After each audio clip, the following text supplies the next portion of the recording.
उनको भी मैं मेरी ओर से, इस सदन की ओर से श्रद्धांजलि अर्पित करना चाहूंगा।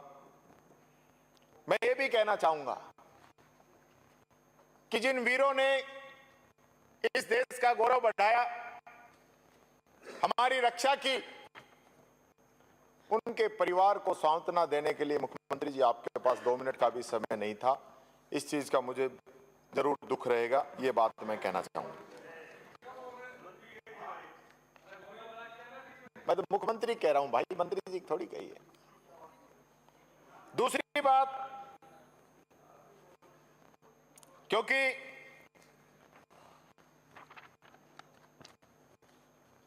डबल इंजन की सरकार का जुमला जो चल रहा है यहां पे,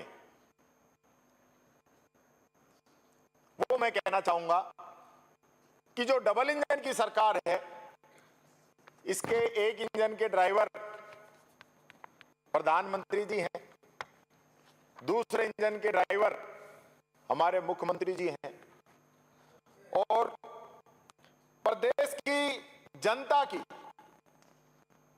खून पसीने की जो कमाई है, वो एक इंजन तो विदेशों में चल रहा है, और दूसरा जो हमारा इंजन है, जो उम्मीद थी शहीदों के घर जाएगा बैठने, सांत्वना देने, वो लगातार दिल्ली के ही चक्कर लगा रहा है।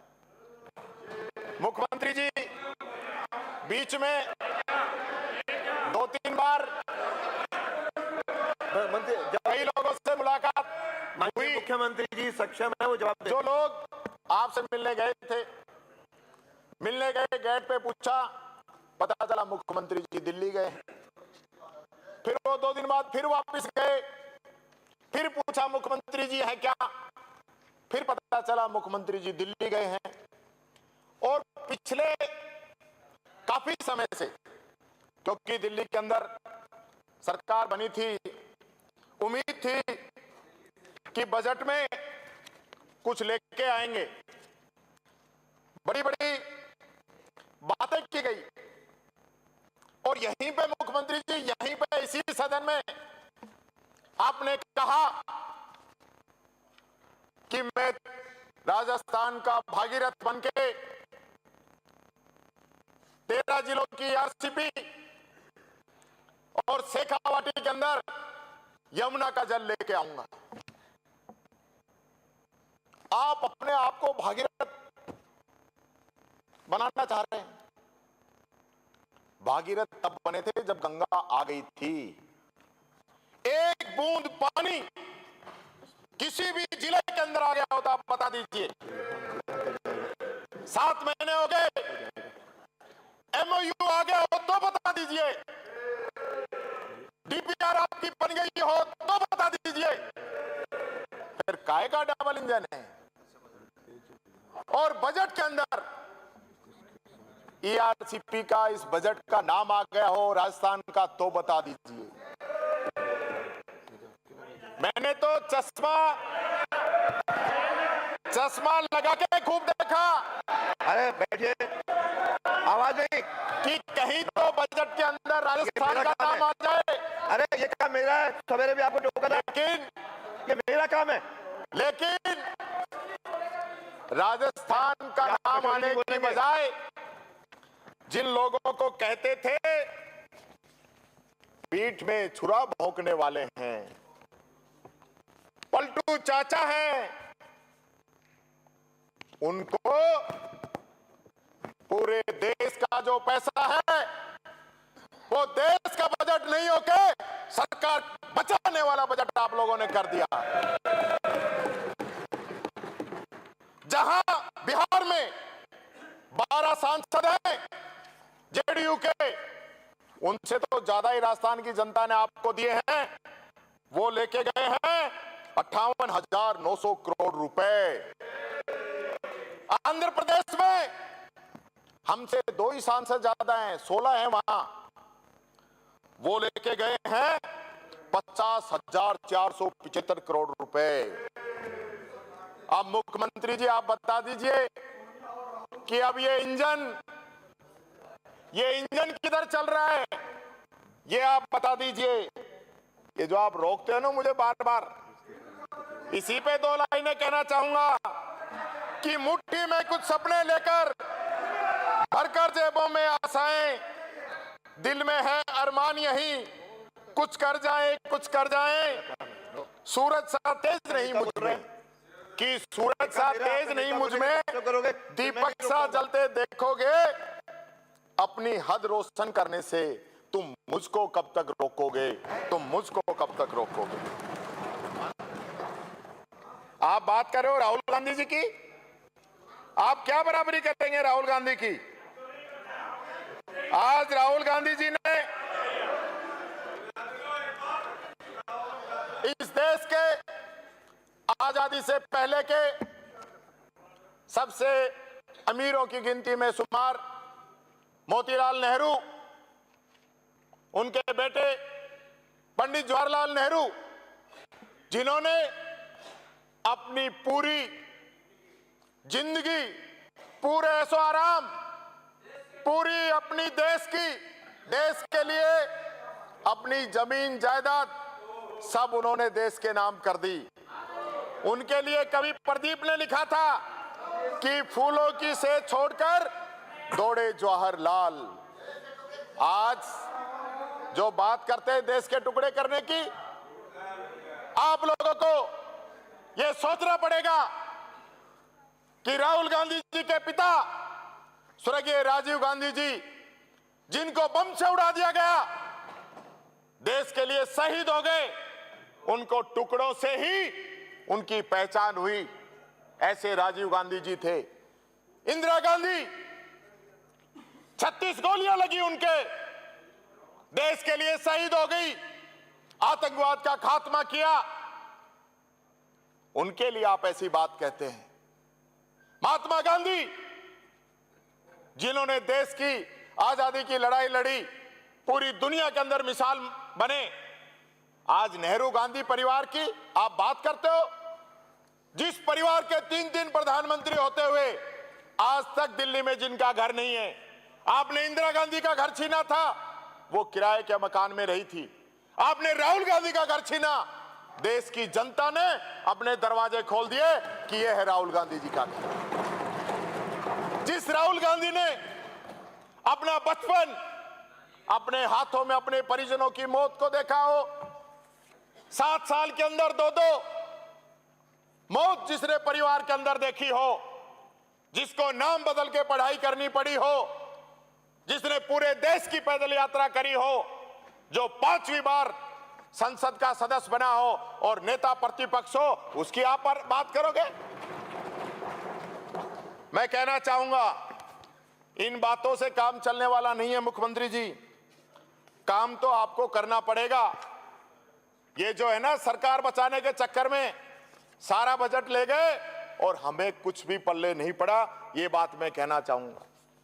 सही बात है, बजट राजस्थान का चर्चा केंद्र की कर रहे हैं, इसलिए चर्चा कर रहे हैं कि केंद्र से जो हमें मिलने वाला था, क्या मिला वो जरा आप बता दीजिए। पिछले 7 महीने की बात करना चाहूंगा। पिछले 7 महीनों में एक शब्द लगातार, आज भी विधानसभा में माननीय मंत्रियों ने व्यवस्थाएं दे दी हैं, आश्वासन दे दिए कि जांच करेंगे। या आखिर जांच कब करेंगे, या जांच ही करेंगे, काम भी कुछ करेंगे। ऐसा लग रहा है कि एक पूरा मंत्रिमंडल, एक पूरी सरकार जांच कराने के लिए आप लोगों को चाहिए, काम करने का तो आप लोगों की मंशा है नहीं। एक तरफ कहीं मन की बात हो रही है, यहां जांच की बात हो रही है। अरे भाई, जांच भी करा लेना, पहले काम तो कर दो। दूध का बोनस नहीं आ रहा, गौशाला का अनुदान नहीं आ रहा मुख्यमंत्री जी, छात्रवृत्ति नहीं आ रही, और आपके सुबह मंत्री बहुत बड़ा जवाब दे रहे थे कि आपके समय में 3-3 महीने में पेंशन आती थी, आपने 3 का 6 कर दिया। पहली पेंशन आपने 6 महीने बाद राजस्थान की जनता को दी है, यह बात मैं कहना चाहूंगा। आपने, वित्त मंत्री जी ने $350 बिलियन की बात की। शायद इतिहास में तब से बजट आ रहा है, पहली बार बिलियन और डॉलर की बात हुई है। तो जरा वित्त मंत्री जी ने तो नहीं बताया पिछली बार। मुख्यमंत्री जी, हम सब लोग ये जो तिलिस्म की फिगर है ना, इसको जानना चाहते हैं कि ये कौन सा जादू है, कौन सा जादुई फिगर आपने दिया है। और रुपयों से बात करते करते आप तो डॉलर पे पहुंच गए। आप तो कहते थे कि जो जो डॉलर की कीमत बढ़ती है हमारे देश की इज्जत गिरती है। तो आज के समय में डॉलर की कीमत क्या है ये भी बता देना कि 10.5 साल में आप लोगों ने डॉलर को कहां से कहां पहुंचा दिया। ये भी मैं चाहूंगा मुख्यमंत्री जी, जब आप जवाब दें तब जरूर बताएं। वैसे तो जवाब देने की आदत नहीं है आपकी। भले आदमी ये सारी चीजों को पी जाते हैं और मंद मंद मुस्कुरा के और सवाल से किनारा काट लेते हैं, लेकिन ये मुस्कुराने से काम नहीं चलेगा। जवाब तो देना पड़ेगा। आप पूछ रहे थे उस दिन कि आप कौन हैं जो एमओयू के बारे में जानना चाहते हैं। सरकार हमारी, एमओयू हमारा, आप कौन होते हैं पूछने वाले। मैं कहना चाहूंगा, मैं वो पूछने वाला हूं जो बाबा साहब भीमराव अंबेडकर के संविधान की वजह से राजस्थान की जनता ने आपसे सवाल पूछने के लिए इस पद पे बैठाया है। मैं वो हूं आपसे सवाल पूछने वाला। मैं एक बात और कहना चाहूंगा कि अंग्रेजी भाषा के एक प्रसिद्ध कवि दार्शनिक एलेस्टर क्राउले याद आ रहे हैं, जिन्होंने एक बात कही थी, क्लाउड्स विदाउट वाटर, यानी कि बिन पानी के बादल। और गांव में एक बात बहुत है कि जो गरजते हैं वो बरसते नहीं। मुख्यमंत्री जी, आप पौने तीन घंटे तक गरजे, लेकिन एक भी बूंद राजस्थान की जनता को इन 7 महीने में नहीं दिला पाए। इस सरकार के पास कोई विजन नहीं है, सिर्फ थोथी घोषणाएं कराने से कोई फायदा मिलने वाला नहीं। मैं फिर आता हूं वापस ईआरसीपी पे। 9600 करोड़ की जो बात हुई, कई सदस्यों ने भी बार बार जानकारी चाहिए। मैं पूछना चाहता हूं, आपके बजट में 1 रुपए भी अब तक ईआरसीपी पे खर्च किया हो तो बता देना, और इसरदा नवनेरा बांध किसने बनाया है ये भी आप बता देना। ये मैं आपसे पूछना चाहूंगा।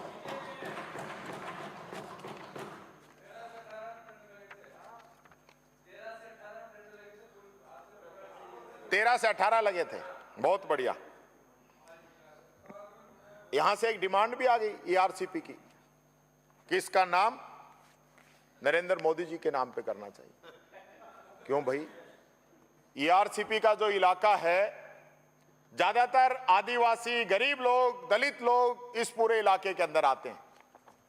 आप हमारे राष्ट्रपति जी के नाम से, द्रौपदी मुर्मू जी के नाम से क्यों नहीं बनाना चाहते इसका नाम? मैं प्रस्ताव करता हूं कि उनके नाम से इस योजना का नाम किया जाए, क्योंकि ईआरसीपी जो योजना है वो वसुंधरा जी ने बनाई थी। उनका नाम तो रखना नहीं चाहोगे। सेकंड ऑप्शन में यह भी देता हूं कि आप राष्ट्रपति जी के नाम से नहीं रखना चाहें तो आप वसुंधरा जी के नाम से भी इस योजना का नाम रख लें। तो मैं ये कहना चाहूंगा,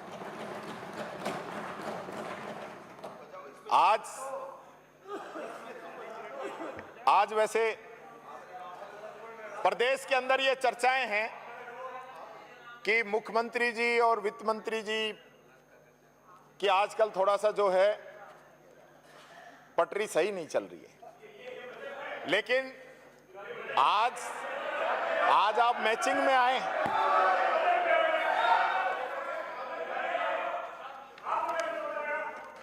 अभी बताऊंगा तो बोलने दोगा तभी तो। अरे आप तो संसदीय मंत्री बोल रहे। झुक झुक कर सीधा खड़ा हुआ, अब फिर झुकने का शौक नहीं, अपने ही हाथों से रचा स्वयं को, तुमसे मिटने का खौफ नहीं। तुम हालातों की भट्टी में जब जब भी मुझको झोंकोगे तप तप कर सोना बनूंगा मैं, तुम मुझको कब तक रोकोगे, तुम मुझको कब तक रोकोगे। रोकने योग्य को रोका जाता है, अरोकने योग्य को रोका ही नहीं जाता है। ये आप कह रहे हो, ये हटा देना इनके अध्यक्ष जी, ये जो बोल रहे हैं। अभी आपके वन वे सिस्टम है, अभी मामला दिल्ली से ही चल रहा है। दिल्ली से पर्ची आ जाती है और वही पर्ची यहां पे पढ़ दी जाती है, और लगातार जो है प्रदेश के जो हालात बन रहे हैं, माननीय मुख्यमंत्री जी, मैंने उस दिन कहा था कि आपके सामने 3 चुनौतियां आई। एक चुनौती मैंने बताई थी आपको, बरसात में नाले साफ नहीं हो पाए। 2 चुनौतियां और आई, बिजली की और पानी की। आप दोनों ही मौकों पे फेल हुए। आज भी 7 महीने के बाद में भी हम कह रहे हैं प्रदेश में बिजली नहीं आ रही, तो आप कहते हैं ये तो पिछली बार का एमओयू था, उसकी वजह से नहीं कर पा रहे। आज मुझे बड़ा खेद है इस बात का भी, और प्रदेश की जनता को बिजली नहीं मिल रही। लगातार दावे किए जा रहे हैं। आपने उद्योगों की बिजली काटने का ऑर्डर किए, लेकिन उद्योगों की बिजली नहीं काट पाए, और आपने किसानों की, राम जनता की बिजली काट दी। एक और बड़ी बात हुई मुख्यमंत्री जी, मैं कोई आपको टारगेट नहीं करना चाहता, लेकिन इसी सदन के अंदर आपने कहा कि मेरी विष्णु भाई से बात हो गई छत्तीसगढ़ के अंदर, और उन्होंने कह दिया है कि आपको जितना कोयला चाहिए उतना कोयला मिलेगा, और आपकी जो कोयले की खान है उसको हम वन विभाग की एनओसी दे देंगे, आपने कहा। और फिर आपने ये भी कहा कि उनका रात को मेरे पास फोन आया वापस कि आपने जो कहा है वो हमने कर दिया है, आपको कोई कमी नहीं आएगी। लेकिन मुझे बड़ा दुख हुआ जब छत्तीसगढ़ के मुख्यमंत्री ने ये कहा कि मेरी इस मामले में राजस्थान के मुख्यमंत्री से कोई बात नहीं हुई, उनको कोई गलतफहमी हो गई। और कल तो बड़ी अजीब बात हो गई, आपने शेखावाटी वालों से जो वादा किया था यमुना का,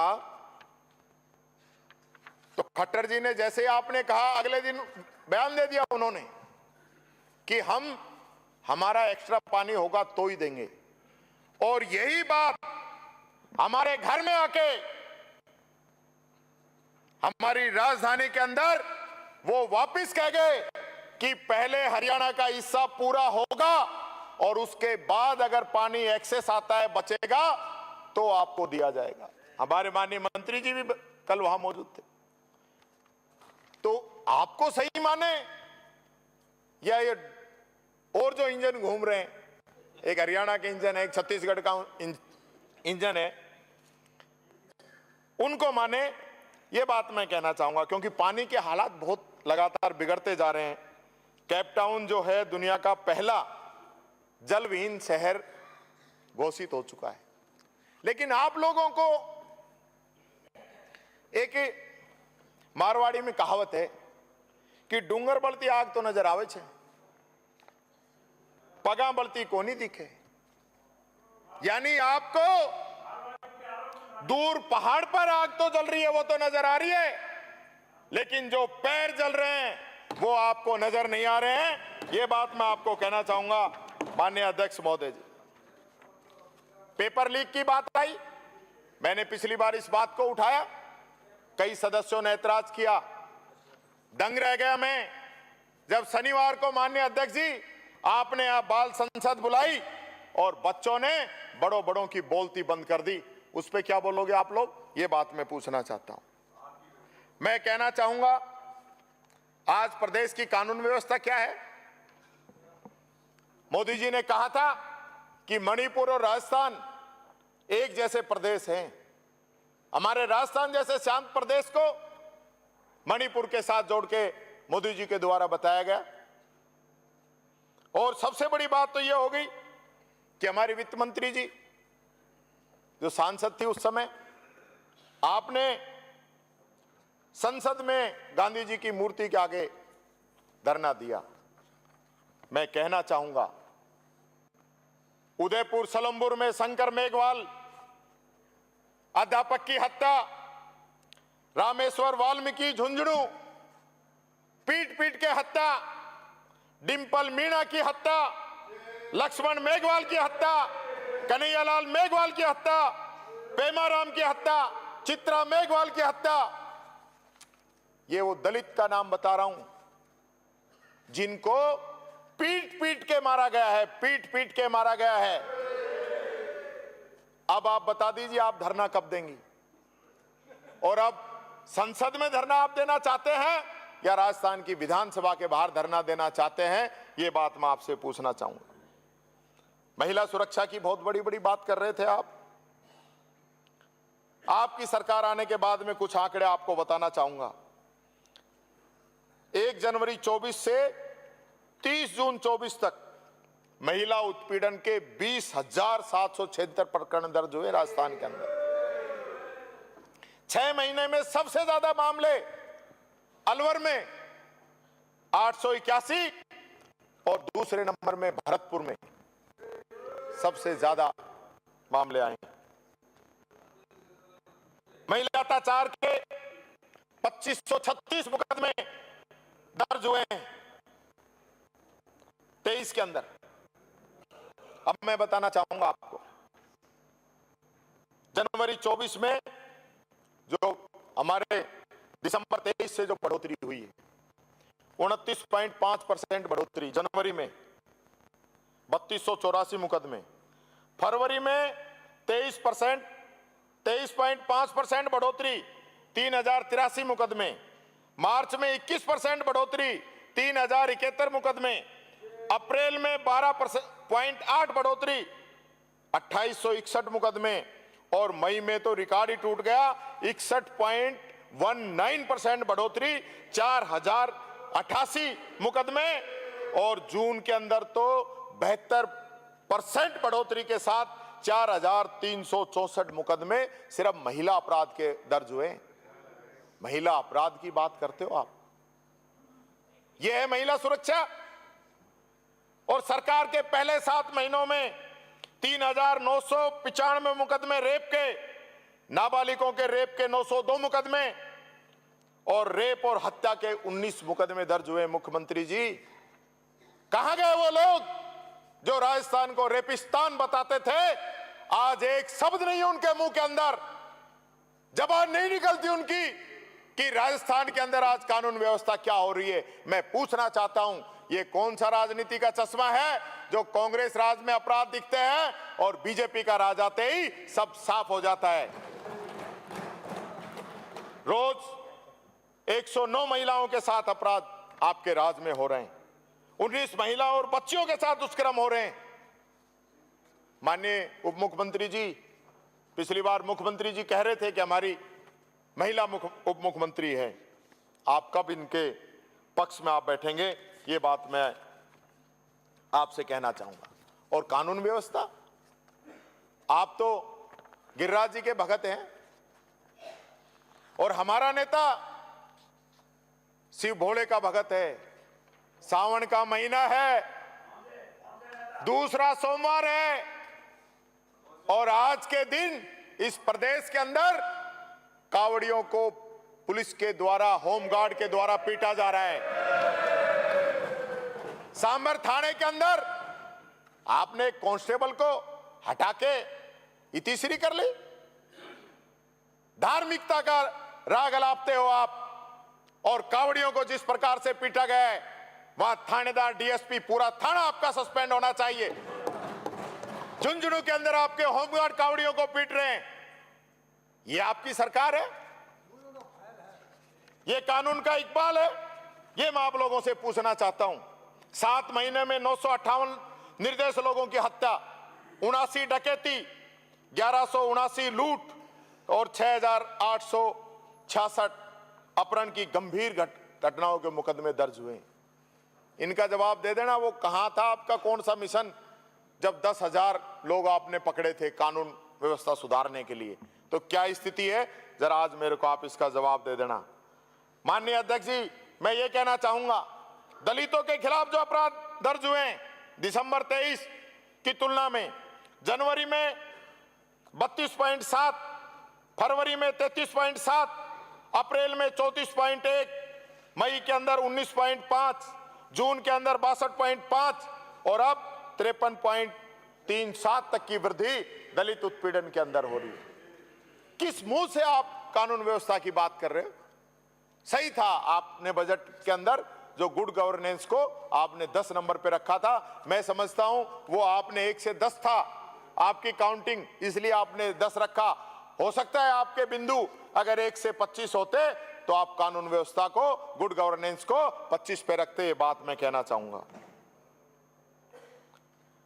आपकी कथनी और करनी पे एक शेर कहना चाहूंगा कि हाथ आंखों पे रख लेने से खतरा नहीं जाता, कि हाथ आंखों पे रख लेने से खतरा नहीं जाता, दीवार से भूचाल को रोका नहीं जाता, दांवों की तराजू में तो अजमत नहीं तुलती, फीते से तो किरदार को नापा नहीं जाता, नापा नहीं जाता।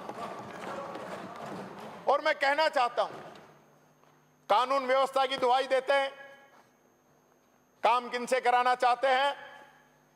पुलिस से। 24 घंटे की नौकरी, कोई छुट्टी नहीं। आधी रात को फोन आता है, तुरंत पुलिस पहुंचती है। पीटे तो पुलिस, बजरी माफिया कुचले तो पुलिस, और जब पगार की बात आती है, डीपीसी की बात आती है, तो आप चुप हो जाते। उनकी ग्रेड पे बढ़ाइए, पुलिस कांस्टेबलों की ग्रेड पे 3600 कीजिए। मुख्यमंत्री जी, मैं आपसे कहना चाहता हूं, ये कानून व्यवस्था को अगर मजबूत करना है तो हमें पुलिस को मजबूत करना पड़ेगा। कांस्टेबल से लेकर इंस्पेक्टर तक की डीपीसी हमें करनी पड़ेगी। ये बात मैं आपसे कहना चाहूंगा। और मैं पुलिस के लिए 2 लाइनें कहना चाहूंगा। ना होली मनाते हैं, ना दिवाली मनाते हैं, ये अपने फर्ज को हर हाल में पूरा निभाते हैं। चले जब गोलियां दुश्मन की तो सीना अड़ा देते हैं, मगर ये फर्ज की कीमत लहू देकर चुकाते हैं। अपनों के लिए हर वादे तोड़ के आते हैं, अपनों के लिए हर वादे ये तोड़ के आते हैं। ये खाकी वाले हैं, अपनों के लिए अपनों को रोता छोड़ के आते हैं, रोता छोड़ के आते हैं। ये बात मैं मुख्यमंत्री जी कहना चाहूंगा। आप इस विभाग के मंत्री हैं, मुझे पूरी उम्मीद है कि आप जरूर इस बारे में विचार रखेंगे। कुछ इश्यूज हैं जो इस समय सदन में पिछले दिनों चल के आए, चलते हुए कुछ बातें रखी सदस्यों ने। टाउनशिप पॉलिसी आप लेके आ रहे हैं, आप बड़े बिल्डर्स को फायदा देने का पूरा मन आपने बना लिया। छोटे बिल्डर या वो किसान जिसकी इसके अंदर जमीन जा रही है, वो तो काम ही नहीं कर पाएंगे। आप बड़े लोगों को पनपाना चाहते हैं, A1 A2 की बात करते हैं, तो इनके लिए किसान कहां जाएगा जिसकी जमीन है? इसके बारे में आप जरूर विचार करें। दूसरी बात, पर्यावरण की तरफ सबका ध्यान है, बहुत बड़ी बड़ी बातें हो रही हैं, आप भी पेड़ लगाने की कह रहे हैं, लेकिन हाई कोर्ट के द्वारा जिन नर्सरी के लैंड कन्वर्जन पे रोक लगी हुई है, उसको आप इस टाउन पॉलिसी के अंदर लाकर किन लोगों को फायदा देना चाहते हैं? किन लोगों को फायदा देना चाहते हैं? कौन लोग हैं जो भ्रष्टाचार के दलदल में घुसकर इस टाउन पॉलिसी के अंदर अपना फायदा उठाना चाहते हैं? मुख्यमंत्री जी, मैं चाहूंगा इस पे भी आप जरूर ध्यान दें। ये बात मैं आप लोगों से कहना चाहूंगा। आपको पिछली बार मैंने एक बात कही थी कि आप ये थानों में जाके हाजिरी नहीं भरें, भरने के लिए अपने पास टीम है। आपने मेरी बात मान ली, लेकिन आपने तो मानी, सबने ही मान ली।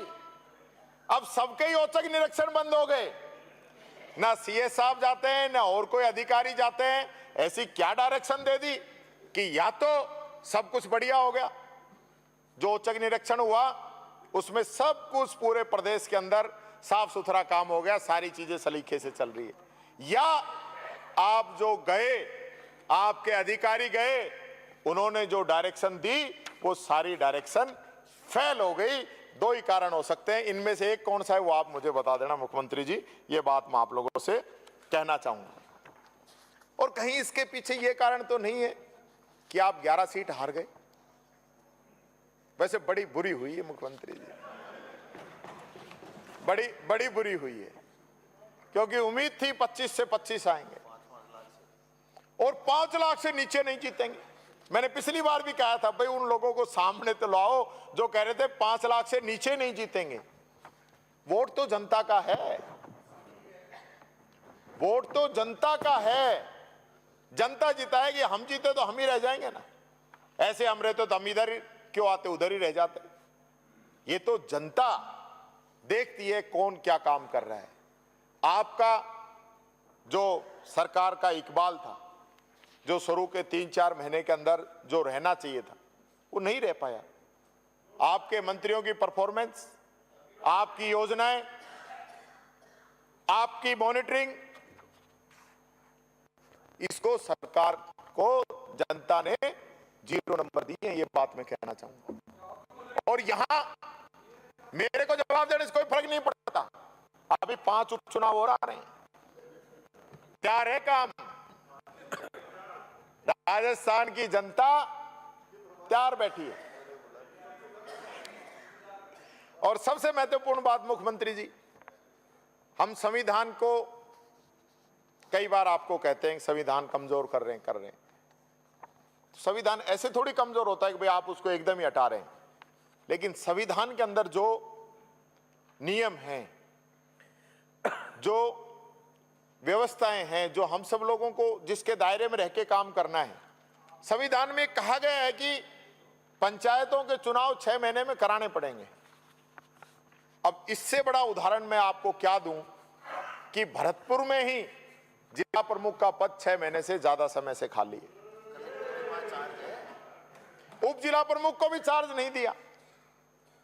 भादरा के अंदर पार्षद वोट डालने पहुंच गए, चुनाव अधिकारी गायब हो गया, पता चला कि वो गंभीर बीमार है।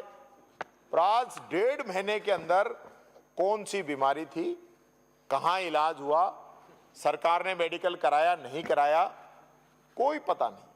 और पहली बार ऐसा हो रहा है मुख्यमंत्री जी, बुरा मत मानना, जब विधानसभा चलती है ना तो पूरे प्रदेश की जनता को तो उम्मीद जग जाती है और अधिकारी कर्मचारियों के पैर कांपने लग जाते हैं कि हमारा मामला विधानसभा के अंदर उठ गया और हमने गड़बड़ी की है तो हमारी खैर नहीं।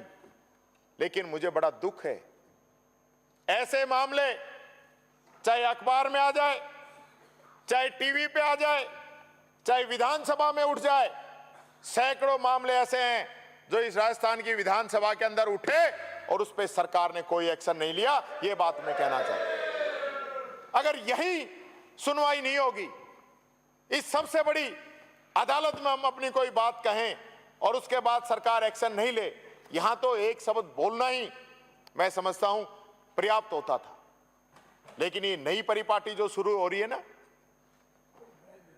कोई भय नहीं, मंत्री जो मर्जी जवाब दे रहे हैं। और मैं एक बात और कहना चाहूंगा, आप इन मंत्रियों के आश्वासन भी निकाल लेना, नहीं ये भी इतिहास बनेगा कि एक सत्र के अंदर कितने मंत्रियों ने कितने आश्वासन दिए और उस पे कितनों पे काम हुआ। इस विधानसभा की गरिमा का भी हमें ध्यान रखना है। कोई एसओजी की कर देता है यहां घोषणा, कोई एसआईटी घोषित कर देता है, कोई 1 महीने में कार्रवाई करने कह देता है, कोई 72 घंटे में कर देता है, जो मर्जी जो कह रहे हैं।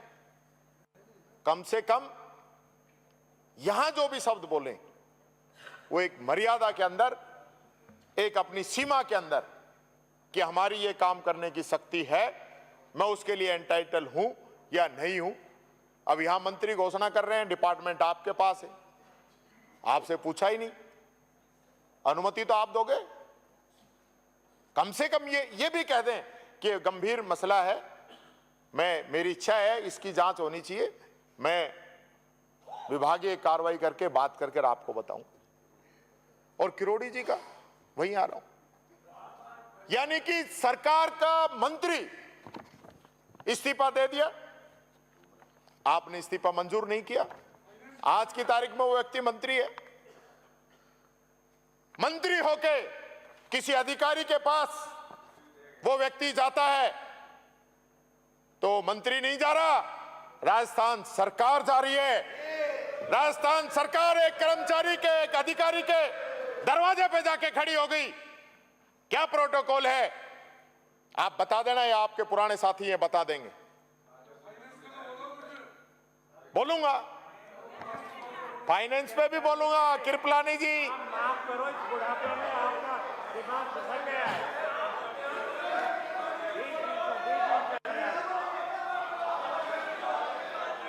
आप बात कर रहे थे एसीबी की। हमने 5 साल में 1972 भ्रष्टाचारियों के खिलाफ अभियोजन की स्वीकृति दी 5 साल के अंदर, और आपने 7 महीने मंत्री जी ने जवाब दिया था 11 अभियोजन की स्वीकृति दी। 11 टोटली दी होंगी, जो विधानसभा में क्वेश्चन लगा था उसकी नहीं दी होंगी। और मैं बता देता हूं, उस पे तो मैं अलग दूसरे जो विधानसभा की प्रक्रिया है अध्यक्ष जी, उसके थ्रू आऊंगा। जो विधानसभा में गलत जवाब मिला है, मैंने उसके खंड में पूछा था कितनी अभियोजन स्वीकृति दी, आपने टोटल दी है। उस मामलों में 11 को नहीं दी है, ये बात मैं कहना चाहूंगा। आप जीरो टॉलरेंस की बात करते हैं। दौसा एसपी को मनीष अग्रवाल जो थे उनको आपने बहाल कर दिया। आप राहुल गांधी जी की बात करते हैं। राहुल गांधी जी ने 4 दलित कैबिनेट मंत्री और 5 एसटी आदिवासी के मंत्री पिछली सरकार ने बनाकर इन वर्गों को प्रतिनिधित्व दिया। और यही नहीं, 3 मंत्री महिला हमने बनाई, और जिसके अंदर सभी वर्ग थे वो हमने बनाए। और उसके मैं बोल रहा हूं आपकी लॉटरी खुल जाएगी, आपके लिए बोल रहा हूं। क्या आपकी सरकार में 2 दलित हैं? 2 दलित कैबिनेट, 1 राज्य मंत्री है, 3 आदिवासी हैं, और 50% महिला आरक्षण की आप लोग बात करते हो, केवल 2 महिला मंत्री हैं। आप ये हमारे पीछे कल्पना जी बैठी हैं, अनीता बघेल जी हैं, उधर नोकसम जी हैं हमारी। आप बनाइए ना महिलाओं को, कहां कमी है?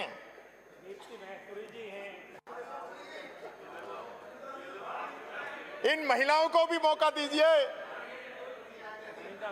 और आपने 2 बड़े समाज, यादव समाज का आपने कोई प्रतिनिधित्व नहीं दिया। यादव समाज को भी प्रतिनिधित्व दीजिए माननीय मुख्यमंत्री जी। और गुर्जर समाज से 1 मंत्री आपने बनाया, 1 ही बनाया आपको ही। पर गृह मंत्री की जब डिमांड आती है, गृह मंत्री की जब बात आती है, गृह मंत्री को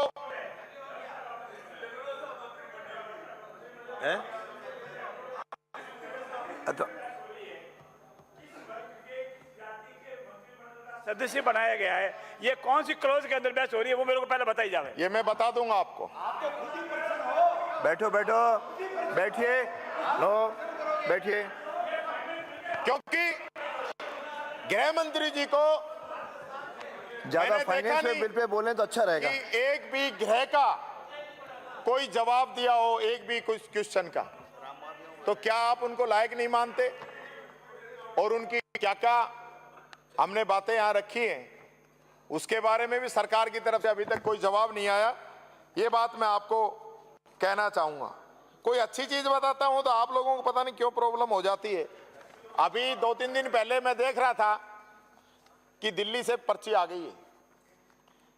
5-7 की छुट्टी होगी, 5-7 नए बनेंगे, इसलिए परफॉर्मेंस को बेटर करो, अच्छी परफॉर्मेंस रखो, नहीं छुट्टी वालों में आगे ना तो मौका बार बार नहीं मिलता। ये बात मैं कहना चाहता हूं, इस चीज का जरूर आप लोग ध्यान रखें। अब रही बात, क्योंकि पिछली बार भी जब बजट आया तो आपने प्रेस कॉन्फ्रेंस की, तो दिल्ली में जब प्रेस कॉन्फ्रेंस हमारी दिल्ली सरकार की वित्त मंत्री करती हैं, तो राजस्थान में क्यों नहीं करती? मुख्यमंत्री जी बड़ा मन रखिए, वित्त मंत्री जी ने जब बजट पेश किया है, अब या तो बनाया आपने है जब आपको पूरी नॉलेज होगी, जो तुरंत आपने उस पर प्रेस कॉन्फ्रेंस कर दी, या जब वित्त मंत्री जी ने पढ़ा है तो उनको प्रेस कॉन्फ्रेंस करनी चाहिए थी। अब तो बजट पे आ गया हूं, संसदीय कार्य मंत्री जी, मैं अभी तैयारी, अब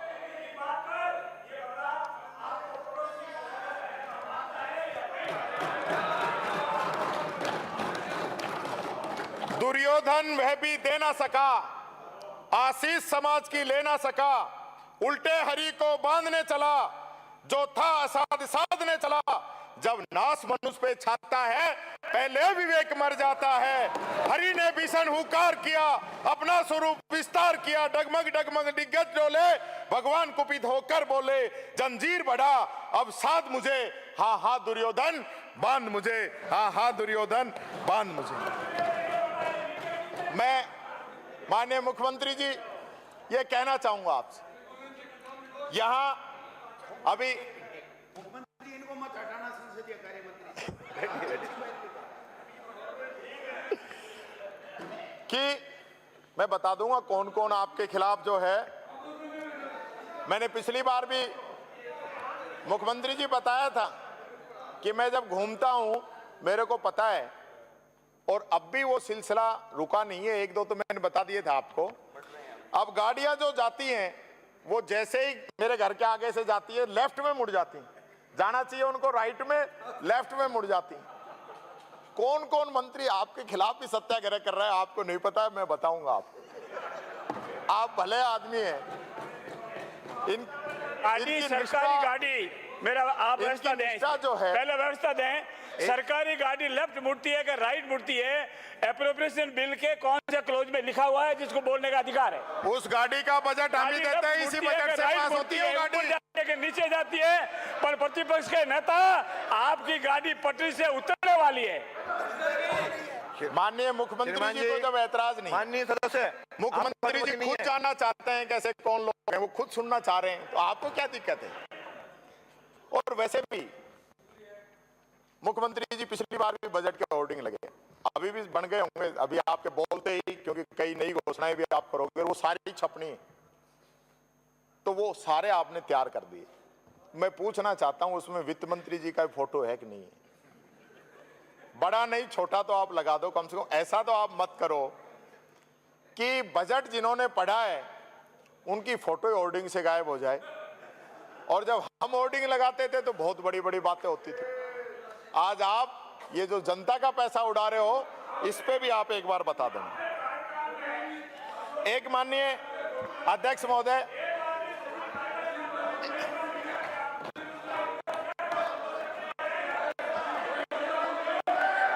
अब इस पे मत आओ। बैठिए बैठिए बैठिए बैठिए बैठिए बैठिए, इसका जवाब दे दूं, बीच में नहीं खड़े होगे?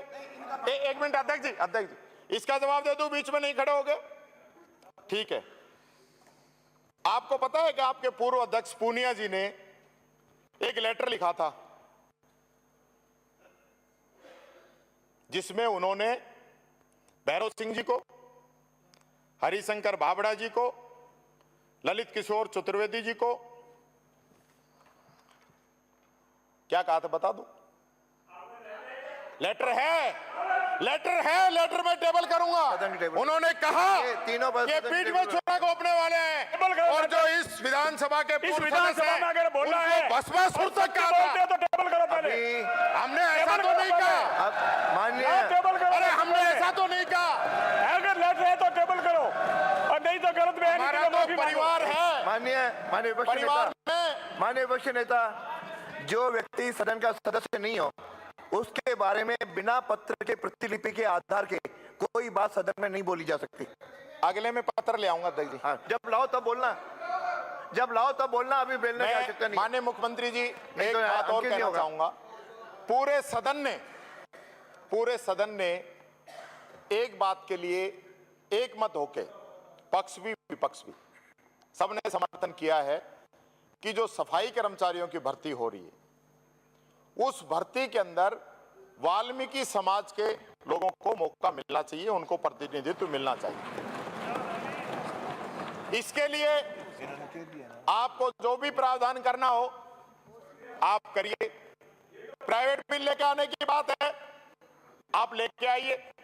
आपको कई वोटों का, आपका वोट बैंक खिसक जाए कोई बात लगती है, हमें कहिए, हम लेके आएंगे, आप समर्थन करना। इस बात पे पक्ष और विपक्ष पूरा जो है सहमत है, ये बात मैं कहना चाहूंगा।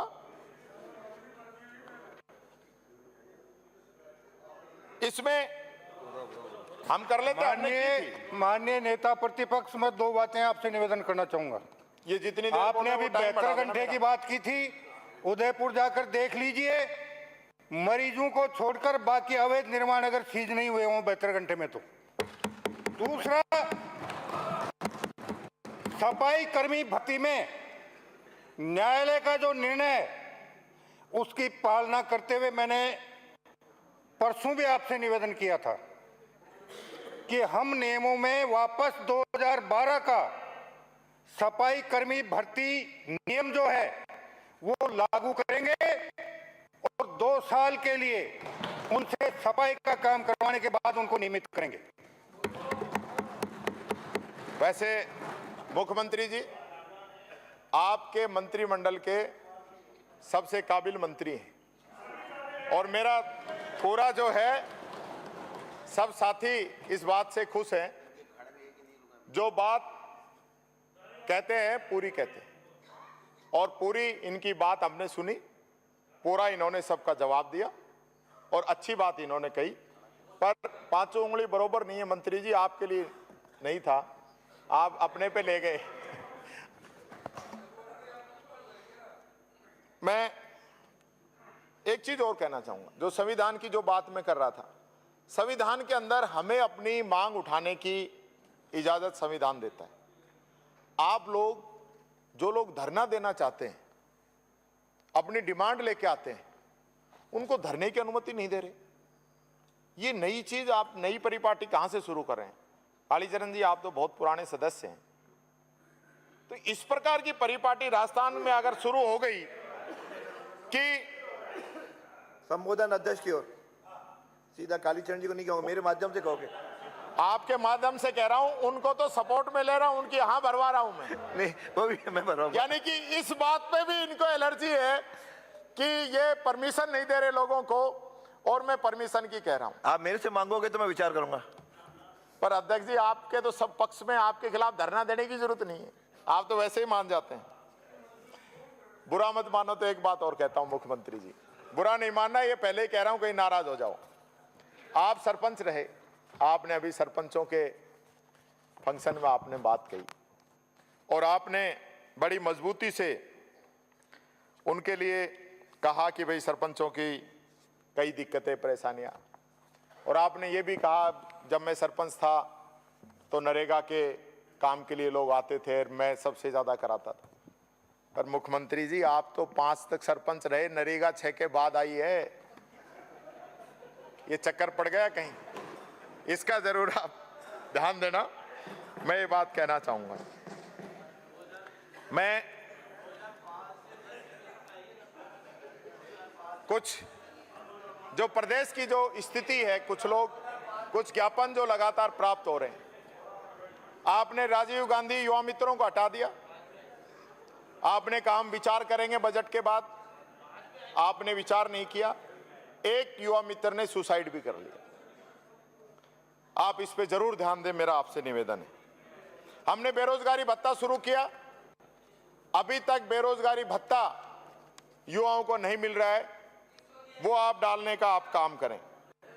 एक हमारी पूर्व सरकार ने गरीब लोगों को रोजगार देने के लिए चौराहों पे गुमटियां दी थी। अजमेर में सौंदर्यीकरण के नाम पे अध्यक्ष जी वो गुमटियां हटा के गरीबों के जो आशियाना हैं उनको तोड़ा जा रहा है।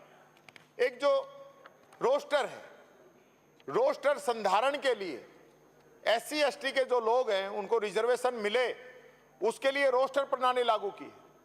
अब रोस्टर जो रजिस्टर है उसका संधारण ही नहीं हो रहा, ऑर्डर निकले पड़े, तो आप कृपा करके इन पे कार्रवाई कराइए।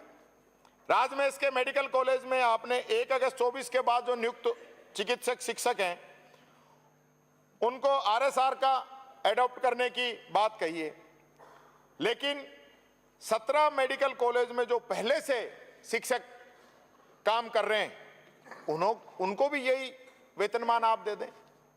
वो हड़ताल कर रहे हैं लगातार, आप लोगों के यहां पे आ रहे हैं, माननीय मंत्री जी भी यहां पे मौजूद हैं। आयुष चिकित्सकों की एक बड़ी स्थिति आ रही है कि उनको आप 60 साल में रिटायर कर रहे हैं, दूसरे जो डॉक्टर हैं उनको आप 62 साल में रिटायर कर रहे हैं। इनको 60 में किया, ये कोर्ट चले गए, कोर्ट ने ऑर्डर दे दिया कि 62 में किया जाए। अब जो कोर्ट चला गया वो तो 62 तक रुक रहा है, और जो कोर्ट नहीं जाता वो 60 में रिटायर हो रहा है। और सरकार जो है जिनका अब 31 जुलाई को रिटायरमेंट होना है ना, उनको अब तक ऑर्डर नहीं दिए ताकि वो कोर्ट में नहीं चला जाए। 31 की सुबह आप ऑर्डर दोगे और शाम को रिटायर कर दोगे। ऐसा जो है दोहरापन इनके साथ नहीं होना चाहिए। हमारे लैब टेक्नीशियनों की जो भर्ती चल रही है 2023, उसको भी आप जल्दी पूरा कराने का कष्ट करें। राजीव गांधी सेवा केंद्रों में जो सुरक्षा गार्ड लगे हुए हैं उनको हटा दिया है, और उन्हीं को नहीं, हजारों संविदा कर्मियों को हटा दिया है। हमारी सरकार ने कानून बना दिया था, आप उनको नियम लागू करके संविदा और ठेका जो प्रथा है उसको खत्म करके उनकी मदद कीजिए। पंचायत सहायक भर्ती 2017 में वंचित रह गए जो 6500 विद्यार्थी, इनको भी संविदा सेवा नियम 2022 में शामिल करवाने का आप कष्ट करें। इसी प्रकार से पशुपालन विभाग के भी हैं जो पशु चिकित्सक हैं, PG के समकक्ष है, उनकी भी डिमांड है। आयुर्वेद नर्स कंपाउंडर में अनुसूचित जाति का जो बैकलॉग है वो काफी समय से पूरा खाली पड़ा है, उसको भर्ती करवाएं। उप प्रधानाचार्य के 50% पदों पर सीधी भर्ती का जो कानून है उसकी पालना कराएं। एक जो है, जब छठा वेतन आया था, वेतन आयोग आया था, उस समय सभी कार्मिकों से ऑप्शन मांगे थे। अगर किसी ने गलती से कोई ऑप्शन गलत भर दिया तो उनको क्योंकि नया रूल था, पहली बार आया था, उनको दिक्कत आ गई, उनका एक इंक्रीमेंट रुक गया और उनको पेंशन के बाद में भी दिक्कत आएगी।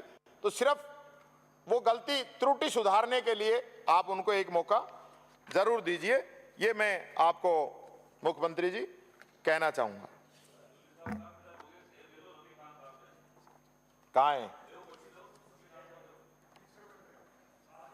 ना, मेरे पास ही खूब है, पर वो मैं ज्यादा पढ़ूं तो उनको शेर ज्यादा पढ़े।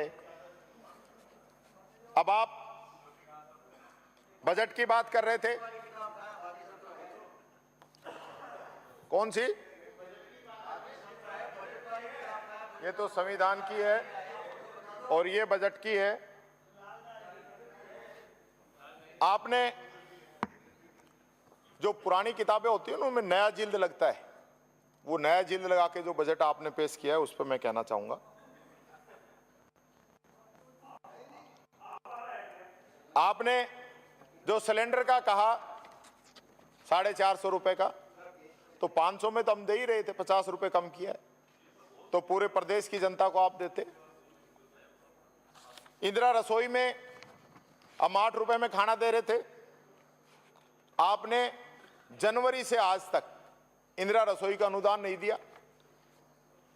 हमने बजट में घोषणा की थी जयपुर मेट्रो फेज 2 की, और आपने भी यही घोषणा कर दी वापिस। ईआरसीपी की हमने 13,500 करोड़ की घोषणा की थी, तो आपने उसी घोषणा को टुकड़ों में करके शुरुआती जो बिंदु है ना 3.3 में, उसमें आपने इसकी घोषणा वापस कर दी। मैं एक चीज और पूछना चाहता हूं, ये ईआरसीपी की फुल फॉर्म क्या है? वित्त मंत्री जी बता दें, चाहे मुख्यमंत्री जी बता दें, आप बता दो। Eastern Rajasthan canal project. लेकिन बजट के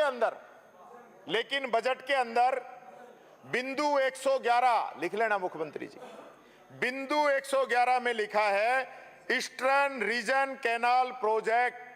बजट की किताब में देख लेना सचेतक महोदय, अभी कह रहे थे ना बजट की किताब कहां है, अब देख लेना आप। इसलिए मैं साथ नहीं रखता, आप लोगों की गलतियां पकड़ी जाती हैं। हमने किसानों को 50,000 फॉर्म पाउंड की कही, आप 40,000 कर रहे हैं।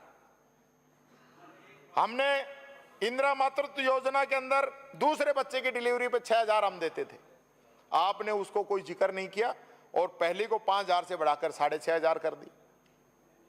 बजाओ ताली। यानी दूसरे बच्चे पे आपने जो अनुदान देना चाहिए था नहीं दिया। मैं सारी बातें नहीं कहना चाहूंगा। जो सरकारी कार्मिकों की डीपीसी हम 2 साल की छूट दी थी, वो ही आपने घोषणा कर दी। काली तीर योजना जो हमने दी थी, उसकी आपने वापस घोषणा कर दी। ये सारी जो चीजें हैं, आपने ये सारे, आपके एमएलए भी कह रहे थे कि साहब पहले तो 20-20 बोरिंग 40-40 हैंडपंप मिलते थे, इन्होंने तो आधे ही कर दी, तो इसको भी डबल करने का आप, वो भी 2 साल में। हमने 5 साल में 1,40,000 किलोमीटर सड़कों की स्वीकृति दी। अब तो हमें लग रहा था कि हमारे वित्त मंत्री जो हैं, पीडब्ल्यूडी मंत्री भी हैं, तो कम से कम हमसे तो ज्यादा सड़कें बनेंगी। लेकिन आपका जो 5 साल का जो टारगेट है वो 53,000 किलोमीटर ही आपने रखा है, यानी कि हमारे से कम है। आपने जो बच्चों को हमने 8वीं 10वीं 12वीं का सेम घोषणा है, इसकी वापस कर दी। कोई नई आप करते तो समझ में आता। आपने मॉडल सीएचसी की भी घोषणा की है, तो आप 125 करोड़ रुपए में कैसे कर दोगे सारी? ये मेरी समझ से बाहर है। और इसी प्रकार से दुर्घटना में घायल को 10,000 की हमने कही, आपने फिर वापस घोषणा कर दी। यानी जिल्द नया चढ़ाना था आपने। आपने दिव्यांगों को 50,000 का कहा, मैंने कहा इसकी लाइन थोड़ी लंबी खींची, 50,000 तो हमने दिए थे। स्कूटी हमने 5,000 दी, आपने 2,000 कर दी। अच्छा, आपने जो हमने कामधेनु बीमा किया था, आपने मंगला कर दिया। तो पहले तो मैंने सोचा कि यार कामधेनु सरिया भी आता है और मंगला सरिया भी आता है, ये क्या कोई सिमिलरिटी है क्या? पर मैंने देखा तो इन दोनों का ही मतलब एक ही है कि आप जो 5-5 लाख गाय भैंस और 5-5 लाख भेड़ बकरी, इनका जो आप कर रहे हो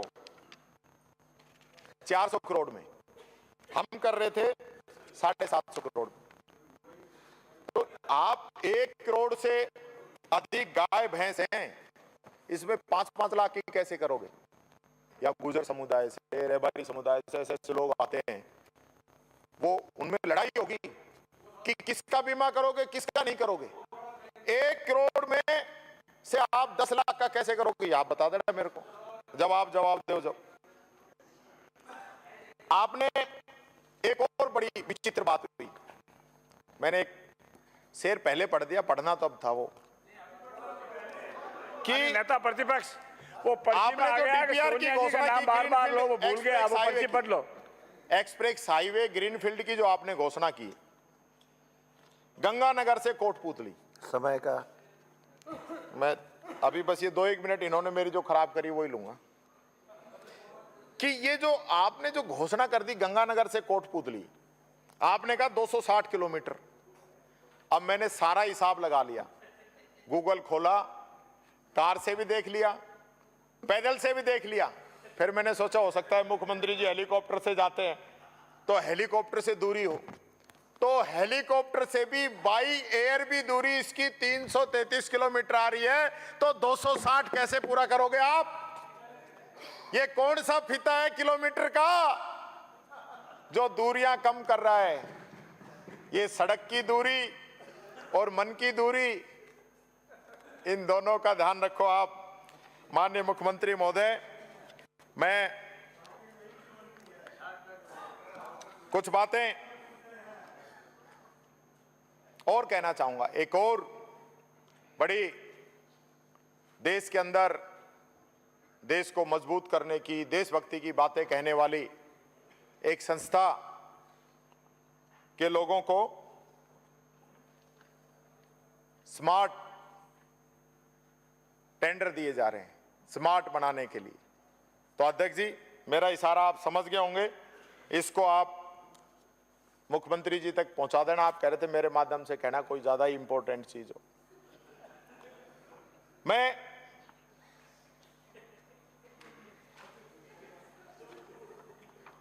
हो गया पूरा? नहीं, आपके सीधे संबंध में आप बात कर मटेरियल लेना। पूरा है। मैं सोच रहा हूं 2 मिनट बची है तो कोई आपके सीधे संबंध में आप बात कर लेना। ऐसी सीधे संबंध नहीं है, नहीं है? सीधे नहीं है, आपके ही थ्रू है। ये बहम कतई मुझ पे नहीं है। मैं जो कर्जे की आपने बात कही, बजट की बात कही, उस पर भी 2 ही मिनट में अपनी बात खत्म करूंगा कि आपने लेखानुदान के पैराग्राफ नंबर 4 में कहा कि राज्य पर जो कर्ज है वो 5,79,781 करोड़ रुपए हो गया है और कर्ज और जीएसडीपी के अनुपात में देश में दूसरा स्थान है। प्रदेश के हर व्यक्ति पर 17,800 रुपए का कर्ज होना संभावित है। और अब ये जो आप आगे जाओगे ना तो ये 80,000 तक ये पहुंचेगा, 80,000। हालांकि आंकड़े इसी बजट के साथ ही एफआरबीएम डॉक्यूमेंट से मेल नहीं खा रहे हैं। एफआरबीएम डॉक्यूमेंट में 2023-24 के बाद रिवाइज एस्टीमेट में कर्ज 5,70,645 करोड़ माना है, जो कि आपके लेखानुदान में दिए गए आंकड़ों से करीब 9,000 करोड़ रुपए कम है।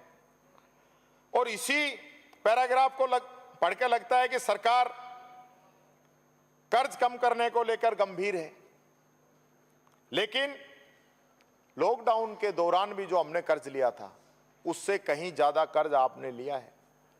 और कर्ज के नाम पे आप पिछली सरकार को जो कोस रहे हो, आपने रिकॉर्ड तोड़ दिया।